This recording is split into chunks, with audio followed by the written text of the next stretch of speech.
Welcome to Sports Management Podcast, where you will hear interesting sports management professionals share their stories, experiences, and passion for the sports management industry. I am your host, Marcus Philipsson. Welcome to episode 113 of Sports Management Podcast. Before we start, I have checked the podcast statistics and 40% of you who listen to this do not subscribe to the podcast. So please do me a favor and hit that subscribe button. It will help the show grow, and the bigger the show, the bigger the guests. Thank you. Now, today's guest is Aaron Eisman. He's the founder and CEO of Eisman Digital and an author. Aaron is a trained and experienced social media expert with a journalism background. He's been working in sports social media for over 9 years and has also written a book on the topic. Get ready to learn how he landed the internship who started his career, how Bleacher Report changed the social media game, why he decided to write a book on sports social media, how he went viral with Goes Shaq, and much more. Aaron Eisman, welcome to the Sports Management Podcast. Thanks so much for having me. I really appreciate the time and everything. You are the founder and CEO of Eisman Digital. So can you tell us a little bit about what you do? I've spent the last 10 years in sports social media. And 4 years ago, big Fortune 500 media brands, and I can get into that later. But the last 4 years I've spent building up my social media consulting firm. Primarily, I would say 80% of my clients have been athletes and sports agencies. But also we help out sports tech brands, apps, gambling companies in the sports space, and a variety of non-sports clients too. We've done work in the kids nutrition space, CBD, all kinds of other industries as well, apparel.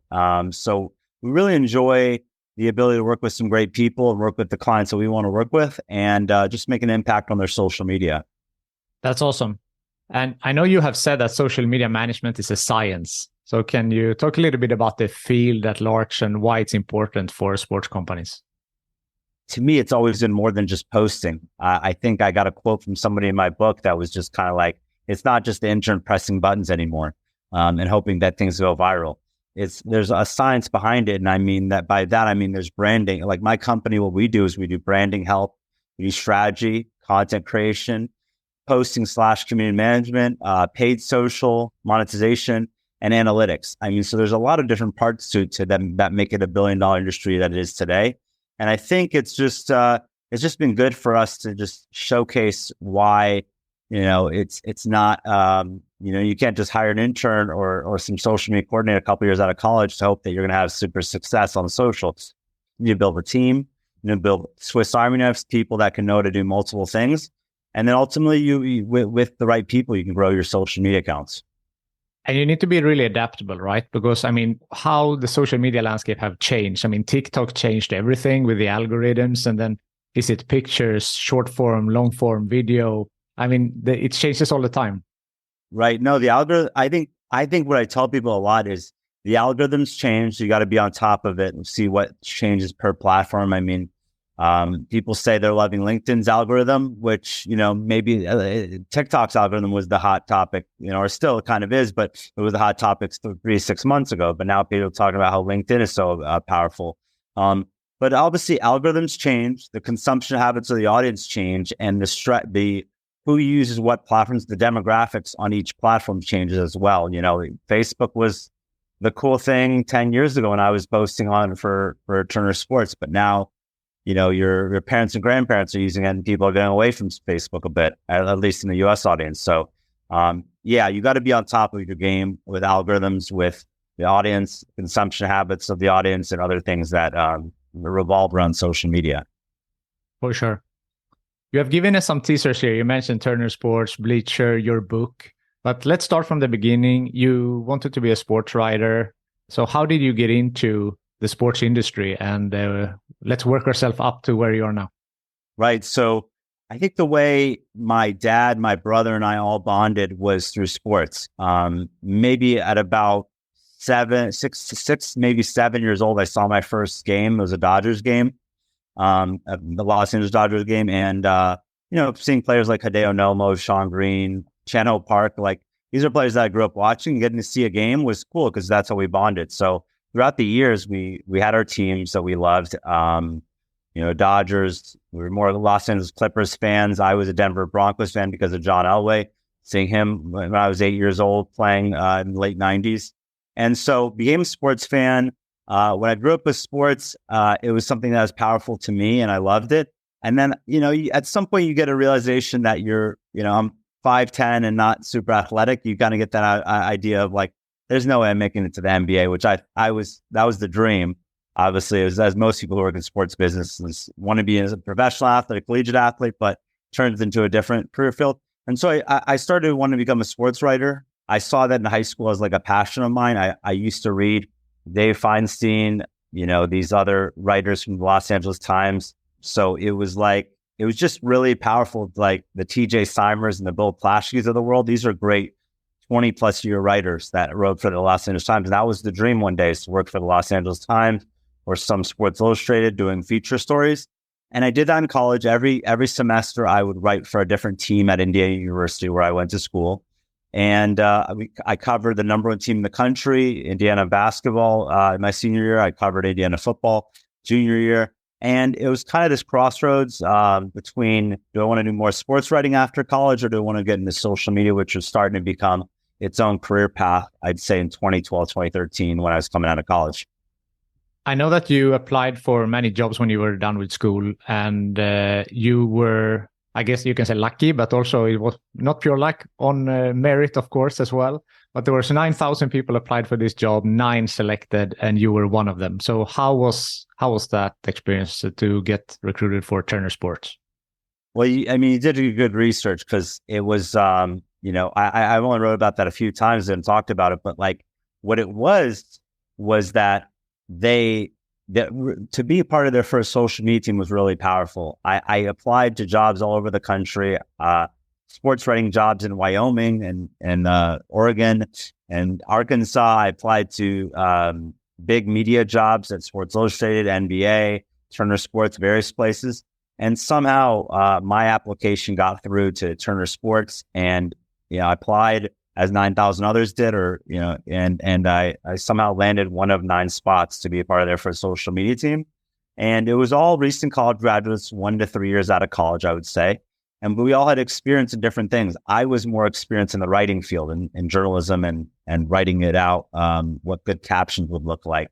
We had another guy on the team who was posting, who was more about, doing video edits, and he was way better at video edits. And another person that was really good at graphic design work. So I brought the writing to the table, I would say, and the captioning abilities, but then I slowly had to learn other skills. But yeah, I was very lucky and fortunate to get that position and really launched my career in social media. And that's what I've been doing for the last 10 years.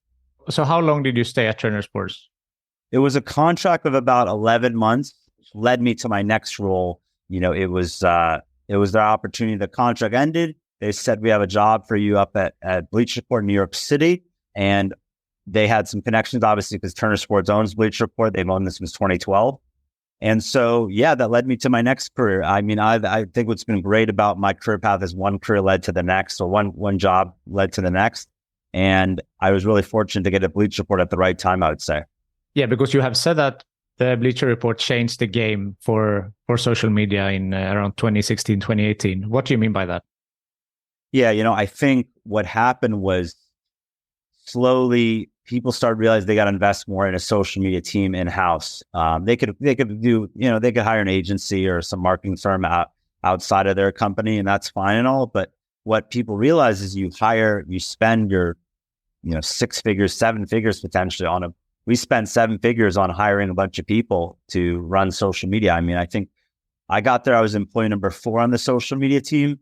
It turned into about a 20 to 25 person team 6 months after I got there. So really heavy on hiring creative thinkers, creative talent, people that can do video edits, motion effects, graphic design work, and also people that can post that content as well, and analytics people.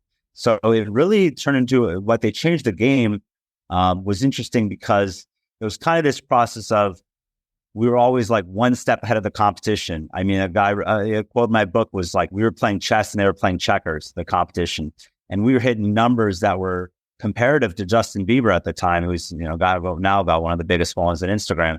But we were hitting some crazy numbers on engagement. We were passing ESPN like crazy every month after month, which was our main competitor. Barstool Sports was as well. And we were competing well against them. And we just produced the highest level of content. And it was kind of setting the standard. That 2016, 2018 was setting the standard for what social media should be, could be, and will be in the future, I would say. And I think that's because they hired the right people at the right time. And it really, the results proved it for themselves.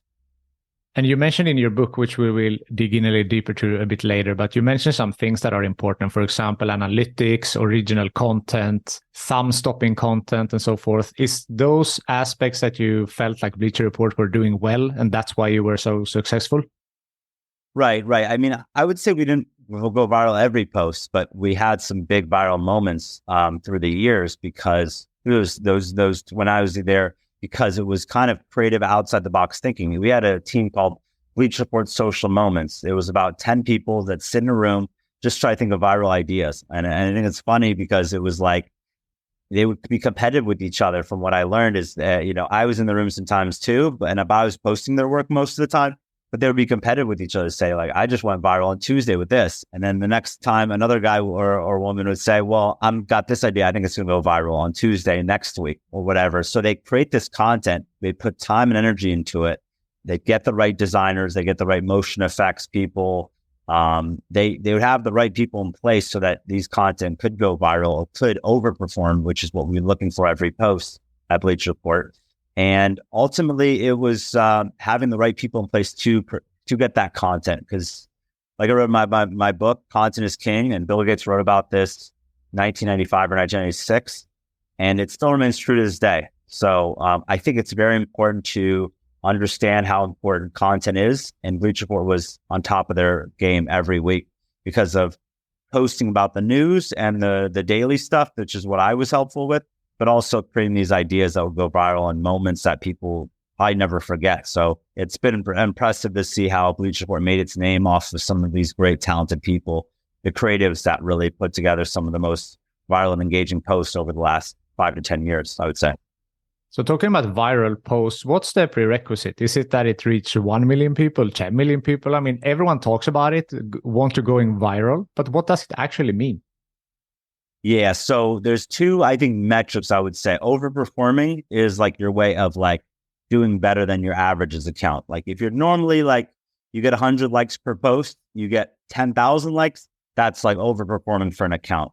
Viral is like hitting a mark where it's just getting shared and reposted and DM'd around by friends. And the numbers are hitting really well. And you're starting to see that content. Sometimes you see that content 3-4 days later on your feed because it's doing so well, it's hitting the algorithm the right way. So yeah, I mean, for an account like Bleacher Report, if you have like, I think at the time, maybe we had 200, 300, 400,000 followers on Instagram, we're hitting 5 million views on a video. And then it's getting posted to YouTube, and then YouTube's getting about 1 million off there, and it's doing well across the board.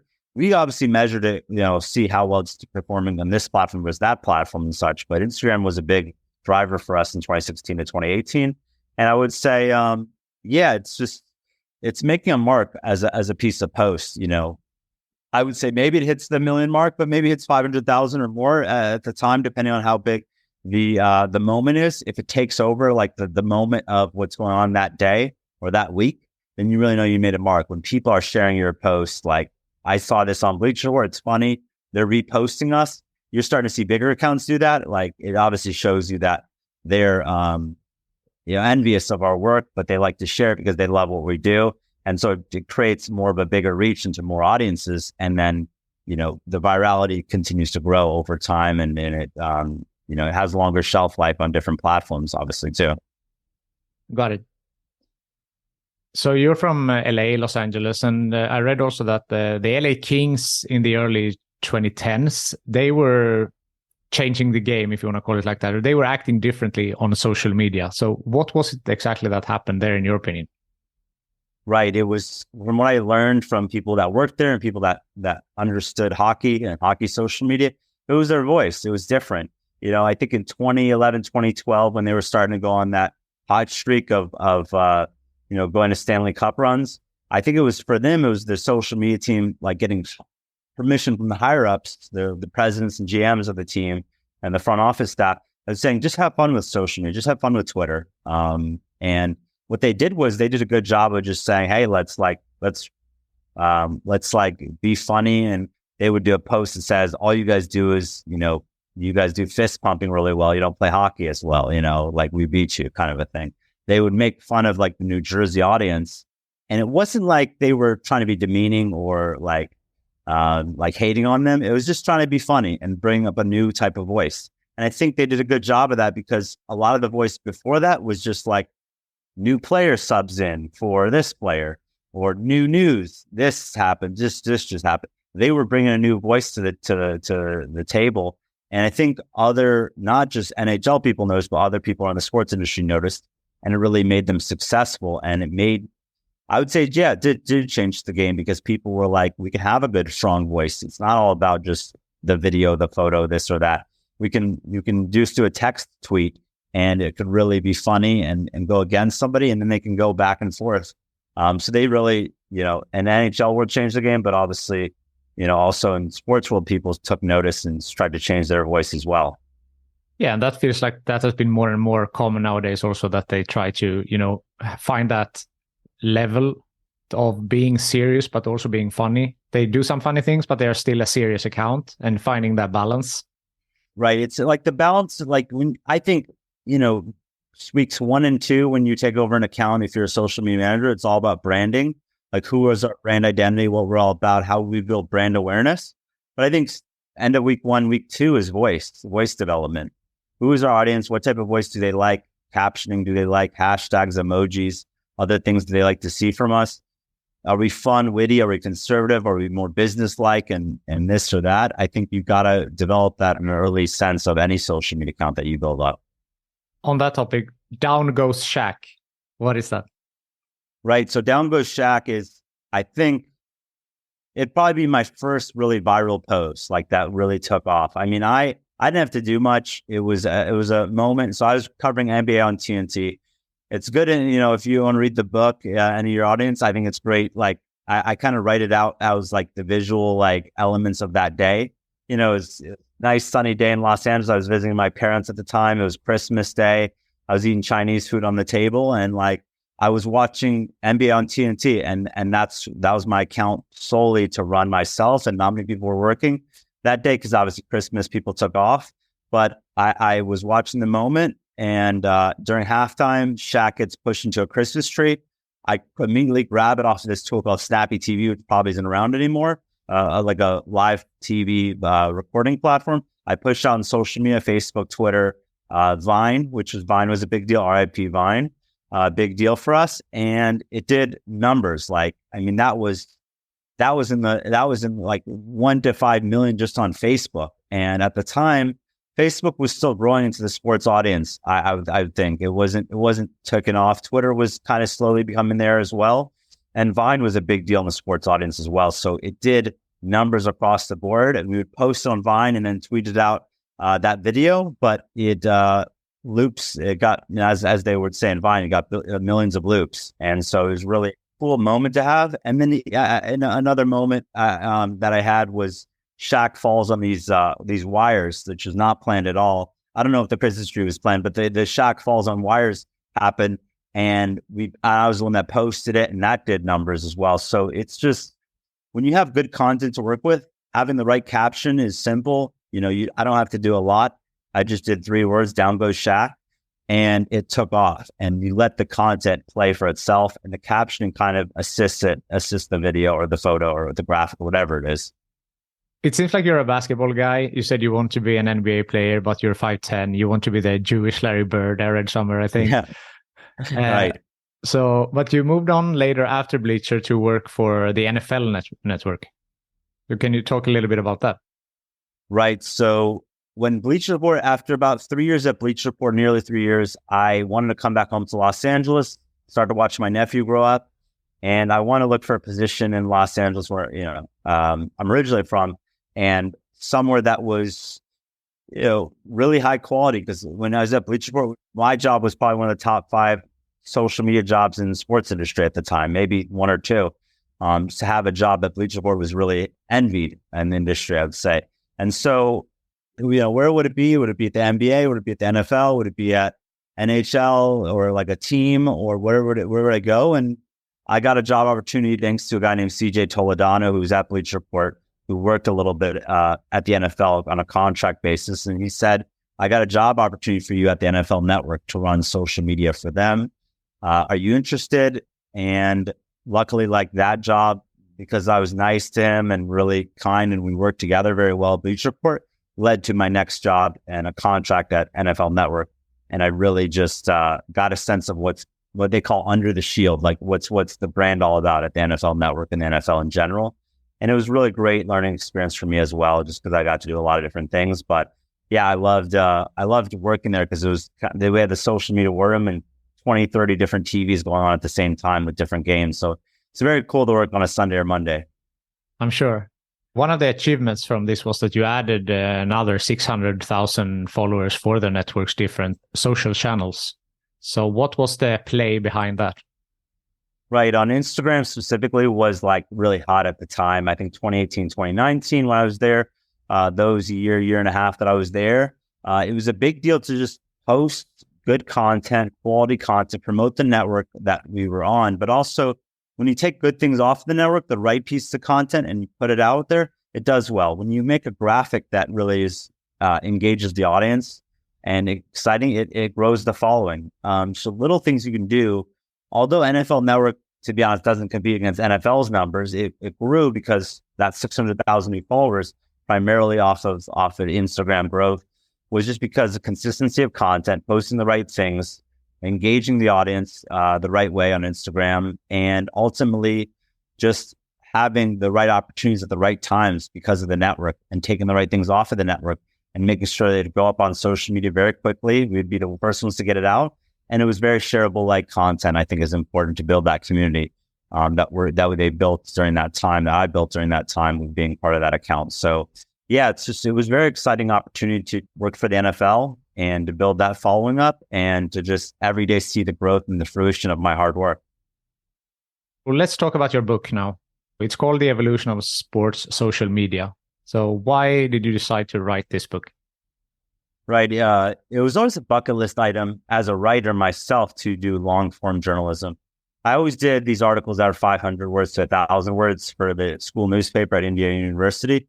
But what I decided to do was I want to write a book. My goal and my vision board, as people were big on, in the 2010s, I guess, early 2010s, was this vision board of what I want to do, what I want to check off. And one of the things was write a book before I'm 30.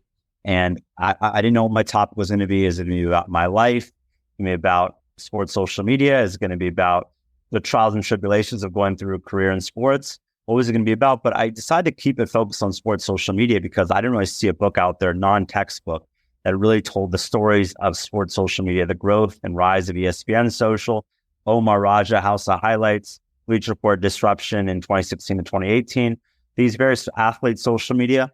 I didn't see a book that really touched base on all these different topics. And if anyone's going to write it, I'll write it. I'll step up and do it myself. And so I decided to start writing it. I took a book writing course at Georgetown University. That was through Zoom, and we spent about 6 months doing it. And it was a great course. I recommend it to anybody that does a book writing course. And ultimately, it paired me up with a good editor. It led me to write chapter after chapter. And next thing you know, 5-6 months later, I interviewed over 100 people, wrote 45,000, 50,000 words, and just started getting the book ready for publishing and marketing. And so it was a really exciting process to do what I had to do to get that book ready. And I'm always getting an itch for writing in the next book, maybe next year or the year after, because social media changes, the audience changes, and the algorithm changes, like we talked about earlier. So it was a great opportunity to write that book and to push out in the world. And yeah, we sold over 350 copies so far, and it's become a must read at some universities that have interviewed me after they've read the book. So it's pretty cool to see it get out there in the world. That's awesome. And I read it as well as research for this podcast episode. I really liked it as well. It's available on Amazon. I will put the link in the show notes below if someone wants to buy it from there. I really hope they do. It's really good work. So well done. Thank you. I appreciate it. Yeah. I mean, like I said, like I talked about before the interview, I've had emails from England and Italy and Australia and people reaching out from all over the places. And, I get my few bucks every time a book gets sold, but for me, it's less about that. It's more about like the fruition of seeing this come to life and people saying you did a good job on it. And some people said, when's the next book coming out? So it's cool to get to speak at universities, see it kind of go global, the book a bit. And I'm proud of it. I'm proud of what it's accomplished and what I've been able to accomplish by writing it over the next year and a half since it's been published. As you should. Talking about social media environment, let's call it, it's not only, positive and happy. That's also something that you mentioned. You said that it's good to have short-term memory also in the social media. So can we talk about some of the, let's say, hurdles or difficulties within the sports social media? Right. I think what you notice, and I noticed, I interviewed the old, she was the social media coordinator for a long time at the Golden State Warriors. When the Warriors were doing good, the fans were on, the Golden State Warriors fans were all over them, loving them, saying great things about them. But also they built a lot of haters along the way. And so, they found out like who she is, what her accounts are, these trolls, internet trolls. And they would say horribly mean things to her that you can read in the book. I wouldn't want to say it now, but like it was things that they would direct message her about her family, about what they would do to her, what she loves about Draymond Green and working as a woman in sports, making accusations and stuff. It's just horrible what they do. And so I think what I mean by short-term memory is like things happen all the time. There's people that are going to hate against you and really mess up your mental health, maybe potentially long-term what happened with her. And now she's out of the sports industry. That's a really interesting story itself to talk to her about. But like, I think the other way is like you make mistakes. I've made mistakes plenty of times on social network at these great places, but I misspelled Muggsy Bogues' name on his birthday, and like next what I learned was, maybe I got to copy and paste his name from Google because I forgot was it 2 G's or 2 S. Yeah, maybe I put 2 S's in it and it was just the wrong way to do it. And my manager got unhappy with me and people screenshotted the tweet and replied and said, we got you. We saw the tweet. So you got to realize like you got to have thick skin. You got to have short-term memory. You got to understand that you're going to make mistakes, especially when you're running an account that has millions of followers potentially. And your bosses might get pissed off at you and stuff, but at times, but it's learning moments you got to take away from these types of mistakes you might make. And the ways that people will come at you because of a mistake you make. But yeah, typically, there's with Twitter, especially, and now X, there's been a lot of these like internet trolls that have been built up over the years that doesn't matter if your team is doing really amazing or really poorly. There's always going to be somebody that's hating upon your account and you'll see it in the comments, but don't take the comments to heart and have a short-term memory and realize that there's, you can only control what you can control. And that's posting and that's writing the right caption. That's double and triple checking your captions and stuff before they go out and making sure it just sounds like it's from the account itself. So don't always take things to heart, have a short-term memory and realize like the next day is a new day and a new day to have positive impact on the audience. I love that. So that was some advice, but what would be, if you have some additional advice for someone who wants to get into the sports social media industry? Right. So a lot of people are passionate about sports. A lot of people, when I was getting into sports, a lot of people say get into sales. It's a good entry point. Like learn how to sell, learn to cold call people and sell tickets, sell suites, sell whatever it is, a website space, anything, learn how to sell. But I didn't like that aspect of, I just wanted to try social media because I was a writer. I've always been a writer from my early days of middle school and high school and writing about sports and learning about it. And so what I learned to do was, I learned to kind of develop this ability to like understand that like you're going to apply to a lot of places. You're going to try to figure out where you want to be and what part of the city or country or other countries you want to be in for a job in sports social media. But when you find that entry point, that job that really accepts you and take advantage of it, whether it's 6-month contract, 12-month contract, or you're there for 2, 3, 4 years or more, you got to take advantage of it and write the right, post the right things and become a part of that brand voice. And to get into the entry point of social media, it's, do you have I think these days it's anyone can start a Twitter account or X account. Anyone can start Instagram page, TikTok. Start doing it yourself. Showcase your skills. Every social media account is your own personal portfolio. So if you can't get into sports social media very quickly, show yourself how you cover sports with your own accounts and show your personality, show your creativity, show your ability to engage the audience. And overall, people take notice, and that turns in your portfolio when you're applying to a job. And so that's what I would look for. If I'm a social media hiring manager these days at a big company, I would say, what experience do you have? Have you gone, overperforming for accounts? Have you created content for your own account or other accounts? Have you worked in high pressure situations? Getting a sense of all that is important, but you got to start somewhere, and you got to, whether it's at the minor league level or the professional level or the NFL and those types of levels as well, or media. There's a lot of routes you can take in sports social media these days, but just try to find a good entry point and showcase your talent, your abilities from the first day till your last day at the job. I like that. And what you said about the social media as your portfolio, that's also because there was a professor, right, that told you to start your Twitter account. You didn't have one, and then they said that that's a good way to, write short text and so on. Right. So yeah, in 2009, freshman year, first semester, there's a class called telecommunications. And the professor said, who has a Twitter account? And this must have been 400 people in a big auditorium. And maybe I'd say 20, 25 people raised their hands out of the 400. And he said, everyone needs to get a Twitter account today. And so I got my Twitter account in 2009, maybe September or October 2009. And I, stuck with it ever since. But yeah, it was kind of one of those things about they called it microblogging, and I just didn't know what to do with it because it was kind of one of those things where it was like, oh, headed to Chipotle, getting a burrito, I don't know. I didn't know if it'd be engaging at all because Facebook was for your personal friends and family, but Twitter was for a whole new audience. Anyone could read your tweet in the public.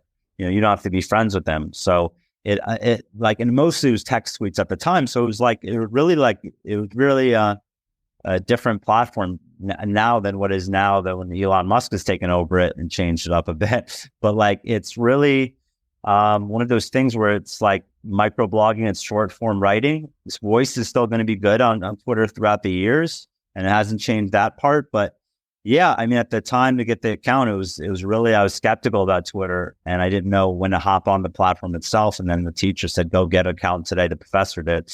And I got one, and here we are. Yeah, it's been 14 years later. Approaching the end here, is there something that I haven't asked you yet that you want to mention? I think I have this quote in the book that talks about content is king. And I wrote a couple of chapters about content. The analytics are queen. I think that's an important part to say. I don't think people pair that quote very closely together because I think everyone says content is king, blah, blah, blah. But you got to understand the analytics part of the numbers. Yeah, I think any social media manager these days needs to know how to do analytics and needs to know how to understand the numbers part of the game, because numbers don't lie. You got 1 million views or you got 10 views on something. Why did it perform well? Why did it underperform based upon your average? Why did it go viral? Why did it go viral? So you've got to understand, as a small social media account, mid-size or big social media account, that the numbers are always going to matter. Your higher ups are always going to want to see the numbers and make sure that they're hitting the goals that they want to hit. And if you don't have the numbers there, then it could be detrimental to your job, or it could just show you that you need to change up the strategy overall because your strategy is not working, your content's not working. So something needs to change and alter. So be weary and understand your numbers in the analytics tools that there are so many there nowadays. I mean, I used to use this one called CrowdTangle a long time ago that just would show us basic metrics: overperforming, underperforming, growth of Twitter account, growth of Instagram and Facebook. Whether you need the basic understanding and you need to create a digestible report, I would say for your follow your higher ups and tell them how it is, or you really deep dive and really understand analytics, take a good course in it on LinkedIn or YouTube, learn more about it on these platforms and really utilize the numbers, I think is key. People always talk about the content, but the numbers need to justify if the content's working or not. For sure. That's really interesting. And I know that Mr. Beast, who is the biggest account on YouTube, he's doing a lot of that. He's checking the retention chart and he says, where does people drop off? What am I doing in this video at this time? Can I change something? Can I change the thumbnail? Can I change, just to see where, and what, to your point, what you said, that this video didn't perform. Why? Compare it to some video that did, the analytics. So yeah, really, really interesting. Right. Funny enough, you just mentioned Mr. Beast. I'm in Vietnam at the moment with my wife, and we went to my wife's family for a dinner, and the 5 to 7 year old kids, like 3 of cousins, are all watching Mr. Beast, the Beast World Games, or I forgot he called it, something like that. And you just see how the video might be only 10, 15 minutes long, but it's really engaging. It doesn't need to be a minute, but it's like the production value is really high. The graphics, the animation, the motion effects in the video, really quality. The personalities from Mr. Beast and his like cast of characters show really well. And it's just an engaging, highly engaging video. And I think, he just wants to, I think he's, if he's not already a multi-millionaire, he wants to be a billionaire one day. He's doing it variety of revenue streams. And I think it's just an incredible way he's built on YouTube. And I think a lot of people, you will use them as a case study. Maybe someone will write a book about him one day as well. The last question that I always ask is if you can choose someone from your network to be the next guest on this podcast, who do you think I should speak with? Yeah, I think the first person that comes to mind is someone that was a mentor of mine, Morgan Dewan. And she was like really pivotal in like understanding like social media at its core in my first year in social media and as a professional. And she's now, I think, at the top ranked boxing or one of the higher end boxing leagues. And she's just, her career just took off after Turner Sports. She's, has been at the San Antonio Spurs in the NBA. She's been at, Top Rank now. She's been at AT&T and a variety of other brands and products that have remained around the sports world as well, and sponsorships.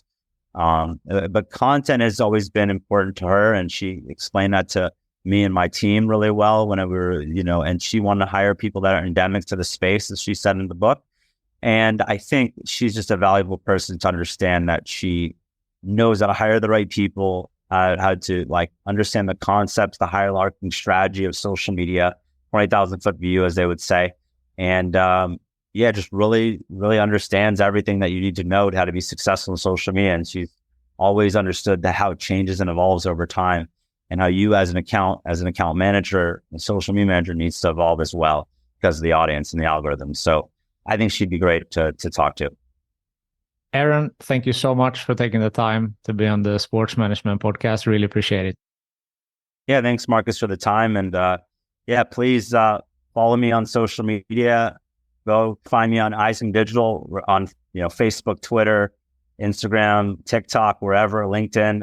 Find me there as well. And if you want to learn more about sports social media and how it's changed over the last 10, 15 years, please purchase a copy of my book. I'd really appreciate it. I just want to get it out there to more audiences and let people understand the power of sports social media that's had and turned into a $1 billion industry that it is today. So it's thanks so much for having me, Marcus. I really appreciate it. Thank you for listening to the Sports Management Podcast. Please hit the subscribe button so you don't miss out on any upcoming episodes. Also, feel free to leave a comment about what you thought about this episode. If you want to get in contact with me, send an email to sportsmpodcast@gmail.com or hit me up on Facebook, Twitter, or Instagram @sportmpodcast.